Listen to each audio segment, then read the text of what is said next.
लखनपूर नावाच्या एका छोट्याशा गावात दोन अनाथ बहिणी राहत होत्या. मोठ्या बहिणीचं नाव होतं गौरी, तर धाकट्या बहिणीचं नाव होतं कावेरी. अगं कावेरी, जरा उठून बघ ना, अजून काही लाकूड शिल्लक आहेत का? ही ओली लाकडं काही पेटायचं नावच घेत नाहीत. अगं ताई, तुला किती वेळा सांगितलंय, मला या जुन्या गोष्टी वाचायला खूप आवडतात आणि ही लाकडं तर आपण कालच जंगलातून आणली ना. अगं पोट रिकामं असेल ना तर गोष्टी सुद्धा बेचव वाटतात ग. जा बरं, जरा बघ, काही कोरडी लाकडं असतील तर घेऊन ये. नाही ताई, फारशी लाकडं उरलेली नाहीत. मला ही गोष्ट पूर्ण वाचू दे, तूच जाऊन घेऊन ये. अगं असं दिसतंय की आज पुन्हा अर्धपोटी झोपावं लागणार. अगं ताई, कधी कधी मला वाटतं आपण इथून खूप दूर निघून जावं, अशा ठिकाणी जिथे आपल्याला अन्नाची चिंता नसेल, राहण्याची काळजी नसेल. अगं आणि अशी जागा आहे तरी कुठे ग माझी छोटी बहीण? आकाशात कुणाचं घर नसतं, हेच आपलं घर आहे. आई बाबांची शेवटची आठवण. ताई, मला माहिती आहे तू किती कष्ट करतेस, सगळं एकटी सांभाळतेस. मला फक्त तुला आनंदी पाहायचं आहे.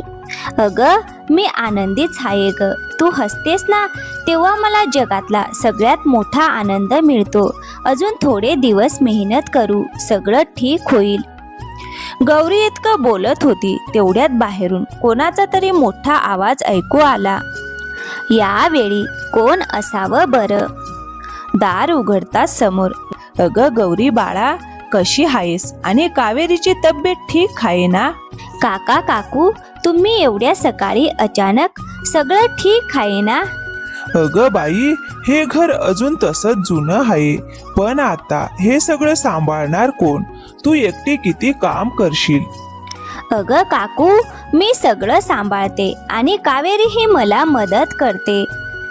अगं ती बिचारी काय मदत करणार? अजून तिचं वय खेळायचं बागडायचं आहे. अगं गौरी मुली, आम्ही विचार केला आहे, तुम्ही दोघींनी आता आमच्या सोबत यावं. तुमच्या सोबत? पण का काका, काही झालं आहे का? अगं वेडी, तेही तुमचंच घर आहे, आम्ही काही परके नाही आहोत. तिथे तुम्हाला खाण्यापिण्याची चिंता राहणार नाही, चांगलं अन्न मिळेल, नवीन कपडे मिळतील. नाही काकू, आम्हाला कुठेही जायची गरज नाही. हे आमचं घर आहे आणि आम्ही इथेच ठीक आहोत. अगं कुठे ठीक आहात तुम्ही? या मोडकळीस आलेल्या घरात. इथे राहून तर तुझं लग्न सुद्धा होणार नाही. आमच्या सोबत राहिलात तर लोकांना तरी वाटेल की तुमच्या पाठीशी कुणीतरी आहे. अहो काका, आमचं घर मोडकळीस आलेले नाही. हे आमच्या आई बाबांची आठवण आहे आणि आम्हाला कुठेही जायचं नाही. अगं फारच तोंड चालायला लागलंय तुझं. अहो काका काकू, तुम्ही आमची काळजी करता यासाठी आम्ही तुमचे ऋणी आहोत, पण आम्हाला आमच्या घरातच राहायचं आहे. हे घर म्हणजे आमच्या आई बाबांची आठवण आहे, त्यांची शेवटची निशाणी. आम्ही हे घर कधी सोडू शकत नाही. अगं कशाला हवी ती आठवण? हे घर आता विकलं जाणार आहे. तुम्हाला माहिती आहे का, तुमच्या आई वडिलांनी मोठं कर्ज घेतलं होतं आणि ते कर्ज आता आम्हाला फेडावं लागत आहे. कर्ज? कसला कर्ज? माझ्या आई बाबांनी कोणतंच कर्ज घेतलं नव्हतं. अगं त्या सगळ्या मोठ्या गोष्टी आहेत. तुम्हाला एवढं समजून घ्या की हे घर आता आमचं आहे आणि तुम्हा दोघींनी हे घर रिकामं करायचं आहे. नाही, हे सगळं खोटं आहे. हे घर आमचं आहे. आमच्या आई बाबांनी कोणतंच कर्ज घेतलं नव्हतं. तुम्ही खोटं बोलत आहात. तुम्हाला आमचं घर हिसकावून घ्यायचं आहे. अगं जास्त तोंड चालवू नकोस. मी जे सांगतोय ते खरं आहे. संध्याकाळपर्यंत हे घर रिकामं करा, नाहीतर परिणाम चांगले होणार नाहीत. इतकं बोलून काका काकू तिथून निघून गेले. घरात शांतता पसरली. कावेरी घाबरलेल्या आवाजात म्हणाली, अगं ताई, हे लोक असं कसं करू शकतात? हे घर तर आपलंच आहे ना. हो ग कावेरी, मलाही काही समजत नाहीये, पण मी हे घर कोणालाही घेऊ देणार नाही. ही आपल्या आई बाबांची शेवटची आठवण आहे.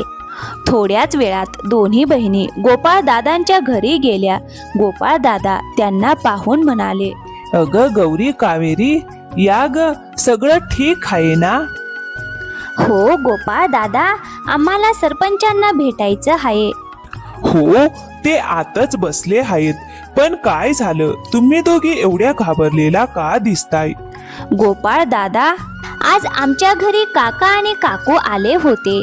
ते म्हणत होते की आई बाबांनी त्यांच्याकडून कर्ज घेतलं होतं आणि आता घर त्यांचं झालं आहे.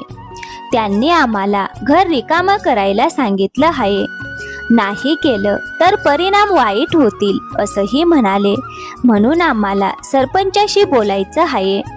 काय, श्यामराव असं करत आहेत? ही तर त्यांनी मर्यादाच ओलांडली आहे. चला, आपण लगेच सरपंचाकडे जाऊया. इतकं बोलून तिघेही सरपंचाच्या घरी गेले. सरपंचांनी त्यांना पाहताच विचारले, या मुलींनो, काय झालं? गौरी, तू खूप चिंतेत दिसते आहेस. सरपंच काका, आम्हाला तुमची मदत हवी आहे. काका आणि काकू आमचं घर बळकावण्याचा प्रयत्न करत आहेत. ते म्हणतात की आमच्या आई बाबांनी त्यांच्याकडून कर्ज घेतलं होतं आणि आता ते घर त्यांचं आहे. कर्ज? मला तर अशी कोणतीही गोष्ट आठवत नाही. तुमचे आई वडील खूप प्रामाणिक आणि साधे लोक होते. त्यांनी कधी कुणाकडून कर्ज घेतल्याचं मी ऐकलं नाही. पण काका म्हणत होते की कर्ज होतं आणि त्यांनी आम्हाला घर रिकामं करायला सांगितलं. हे पूर्णपणे चुकीचं आहे. श्यामरावांची ही हिंमत. मी त्यांना याआधीही अशा वागणुकीसाठी अनेकदा समज दिली आहे. अरे गोपाळ, जरा श्यामरावांना बोलावून आण आणि हो, गावातील काही लोकांनाही इथे बोलाव. मग काही वेळानंतर श्यामराव तिथे आले. ते थोडं घाबरून म्हणाले, नमस्कार सरपंच काका, तुम्ही मला बोलावलं होतं का? हो श्यामराव, खास कारण आहे, म्हणूनच तुम्हाला तातडीने बोलावलं. तुम्ही या बिचाऱ्या मुलींना का त्रास देत आहात? त्यांच्या घरावर कब्जा का करायचा प्रयत्न करत आहात? अहो सरपंच काका, त्यांच्या आई वडिलांनी माझ्याकडून कर्ज घेतलं होतं. त्या कर्जाच्या बदल्यात त्यांनी हे घर माझ्या नावावर केलं होतं. नाही सरपंच काका, हे सगळं खोटं आहे. माझ्या आई बाबांनी कधी कुणाकडून कर्ज घेतलं नव्हतं. अगं गौरी, तूच का खोटं बोलतेस? तुझे आई वडील म्हणायचे की त्यांच्यावर काही प्रसंग आला तर श्यामरावच त्यांचा आधार आहे. अहो श्यामराव, तुमचा तर नेहमी दुसऱ्यांच्या वस्तूवर डोळा असतो. अरे श्यामराव, तुझ्याकडे काही पुरावा आहे का? काही कागदपत्र आहेत का जी सिद्ध करतील की या मुलीच्या आई वडिलांनी घर तुमच्या नावावर केलं होतं? पुरावा का नाही असणार? सगळे कागद माझ्याकडे आहेत. हा बघा कागद, आणि यावर त्यांच्या आई वडिलांच्या सह्या सुद्धा आहेत. नाही सरपंच काका, हे सगळं खोटं आहे. ही माझ्या आईची सहीच नाही. हे बनावट कागद आहेत. सरपंचाने कागद नीट पाहिला. हो, हा कागद खूप जुना वाटतोय आणि या सह्याही काहीशा अस्पष्ट दिसत आहेत. अहो श्यामराव, तुम्ही ही गोष्ट कधी कोर्टात नेली होती का? किंवा गावात कुणाला याबद्दल माहिती होती का? नाही, म्हणजे ते सगळं अचानक घडलं, त्यामुळे मला वेळच मिळाला नाही. मला तर हे सगळं श्यामरावांचं नाटक वाटतंय. ते या निष्पाप मुलींना बेघर करण्याचा प्रयत्न करत आहेत.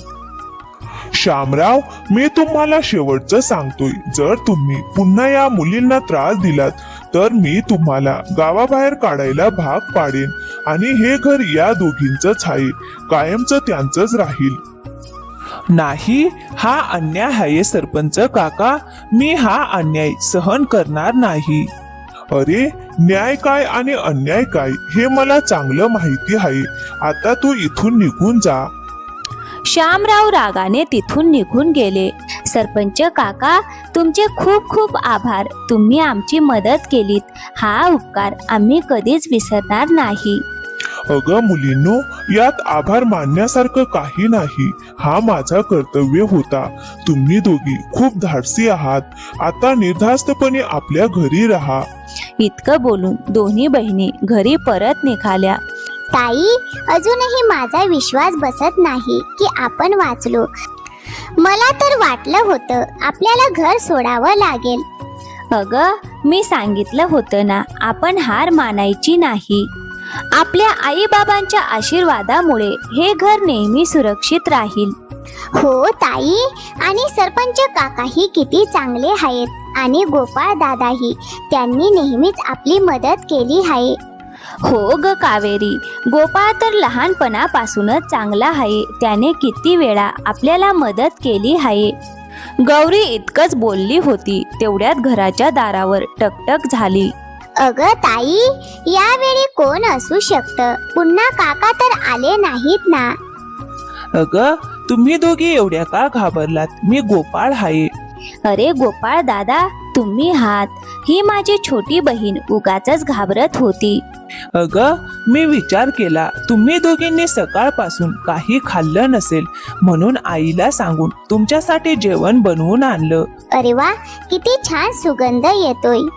पण गोपाळ दादा, एवढा त्रास कशाला घेतलात? अगं, त्रास कसला? तुम्ही दोघी एकट्या आहात आणि आज तुमच्यावर किती मोठं संकट आलं होतं. मला वाटलं यावेळी तुम्हाला आधाराची गरज आहे. गोपाळ दादा, तुम्ही खूप चांगले आहात. अगं बरं, आता आधी पटकन जेवून घ्या, मग मी तुम्हाला अजून एक चांगली बातमी सांगतो. अगं, सरपंच काकांनी सांगितलं आहे की आता गावातील सगळे लोक तुमची काळजी घेतील आणि त्यांनी श्यामराव आणि त्यांच्या बायकोलाही स्पष्ट इशारा दिला आहे. जर त्यांनी पुन्हा तुम्हाला त्रास दिला तर त्यांना गावाबाहेर काढलं जाईल. अहो गोपाळ दादा, हे सगळं तुमच्यामुळे आणि सरपंच काकामुळेच झाले. तुमचे खूप खूप आभार. अगं, यात माझं काहीच नाही. ही तुमच्या दोघींची हिंमत होती. तुम्ही हार मानली नाहीत.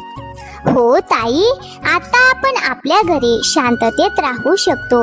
आता आपल्याला कुणीही त्रास देणार नाही. हो कावेरी, पण आता आपल्याला अजून मेहनत करावी लागेल, जेणेकरून आपण कुणावरही ओझं बनणार नाही. पण गौरी, तू एकटी एवढं सगळं कसं करशील? मला तुमची मदत करायची आहे. गोपाळ दादा, कशी मदत करणार आहात? अगं, म्हणजे शेतातलं काम किंवा दुसरं काही. आणि तुला हवं असेल तर मी तुझी छोटी दुकान सुरू करण्यातही मदत करू शकतो. गावात एखादी छोटी किराणा दुकान किंवा शिवणकामाचं काम सुरू केलंस तर थोडीफार कमाई होईल. हो ताई, किती छान कल्पना आहे ही. दादा, ताई खूप छान शिवणकाम करते. गोपाळ दादा, ही तर खूप मोठी मदत होईल, पण तुम्हाला यातून काय मिळणार? अगं, मला तुमचा आनंद मिळेल गौरी, आणि तुम्ही यशस्वी झालात तर ती माझ्यासाठीही आनंदाची गोष्ट असेल. ठीक आहे गोपाळ दादा, तुम्ही एवढ्या मनापासून मदत करत आहात तर मी नकार देणार नाही. छान, मग उद्यापासूनच सुरुवात करूया. मी सकाळी येतो. बरं, आता मी निघतो. तुम्ही दोघींनी आराम करा. इतकं बोलून गोपाळ तिथून निघून गेला. मग दुसऱ्या दिवशी सकाळी गोपाळ एका जुन्या पण चांगल्या शिवणयंत्रासह आला. अरे वा, शिवणयंत्र! धन्यवाद गोपाळ दादा. खूप खूप धन्यवाद गोपाळ दादा. अगं कावेरी, आता आपलं घर फक्त घर राहणार नाही, हेच आपलं कामाचं ठिकाणही बनेल. मग काही दिवसांनी गावातील एक बाई कपडे शिवून घेण्यासाठी आली. अरे वा गौरी, तुझ्या हातात तर जादू आहे ग. किती सुंदर शिवणकाम करतेस तू, आणि सामानही किती नीट नेटके ठेवतेस. अहो, ही तर तुमची कृपा आहे. नाही ग, हे खरंच आहे. तुम्ही दोघींनी तर कमाल केली. एवढंसं घर किती सुंदर आणि प्रेमाने सजवलं आहे. आणि आता तर तुमचं छोटंसं दुकानही छान चालायला लागलं आहे. हो, हे सगळं माझ्या ताईच्या मेहनतीमुळेच झालं आहे. हो ग, मेहनत तर आहेच, आणि गोपाळही तुमची किती मदत करतो. पाहिलंस ना ताई, सगळेच गोपाळ दादांबद्दल बोलतात. अगं, गप्प बस आणि शांतपणे अभ्यास कर. गोपाळ दादा, आज मी पुस्तकात एक खूप छान गोष्ट वाचली. हो का? कोणती गोष्ट? एका धाडसी राजकुमारीची, जिने आपल्या राजाला वाचवलं. हो का? तुझी ताई सुद्धा त्या राजकुमारीपेक्षा कमी नाही. तिनेही आपल्या घराचं रक्षण केलं आहे.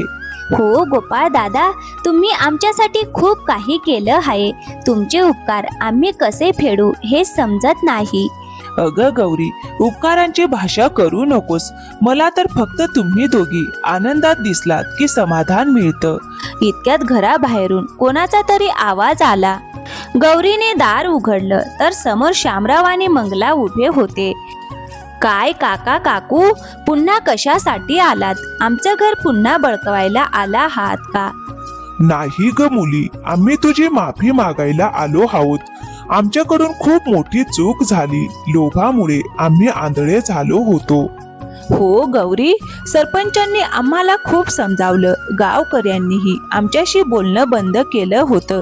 तेव्हा आम्हाला आमच्या चुकीची जाणीव झाली. पण काका, तुम्ही आम्हाला बेघर करण्याचा प्रयत्न केला होता. आमच्याकडून आमचं घर हिरावून घेणार होतात. गौरी, आम्हाला माफ कर. आमच्या मूर्खपणामुळे आणि लोभामुळे आम्ही तुझं आणि कावेरीचं खूप मन दुखावलं. आमच्या चुकीबद्दल आम्हाला मनापासून पश्चाताप होत आहे. काका, तुम्ही आम्हाला खूप त्रास दिलात, पण आता त्या सगळ्यांचा काही उपयोग नाही. आमचं घर आणि आमचं आयुष्य आता पुन्हा सुरळीत झालं आहे. हो गौरी, आम्हाला माहिती आहे. आम्हाला फक्त एवढंच हवं आहे की तुम्ही आम्हाला माफ करावं आणि भविष्यात कधी आमची गरज पडली तर आम्ही मदतीसाठी कायम तयार राहू. ठीक आहे काका, आम्ही तुम्हाला माफ केलं, पण आता पुन्हा आम्हाला त्रास देऊ नका. नाही मुली, आता कधीच नाही. देव तुम्हा दोघींना नेहमी आनंदी ठेवो. ताई, तू त्यांना खरंच माफ केलंस. हो कावेरी, कारण द्वेषातून कधीच काही चांगलं मिळत नाही. आपल्याला आता पुढे जायचं आहे. आज आपल्याकडे आपलं सुंदर घर आहे, आपलं मेहनतीने उभं केलेले दुकान आहे आणि आपल्यावर प्रेम करणारी चांगली माणसंही आहेत. गौरी आकाशाकडे पाहत हसली. तिला असं वाटत होतं जणू तिचे आई बाबा कुठेतरी वरून आपल्या दोन्ही मुलींना आनंदाने आशीर्वाद देत होते. तर मित्रांनो, या कथेतून आपल्याला एकच शिकवण मिळते. मेहनत, धैर्य आणि आत्मविश्वास असेल तर कोणतेही संकट हरवता येते. आई वडिलांची आठवण आणि संस्कार हेच खरे धन असते. तर मित्रांनो, कशी वाटली आजची कथा?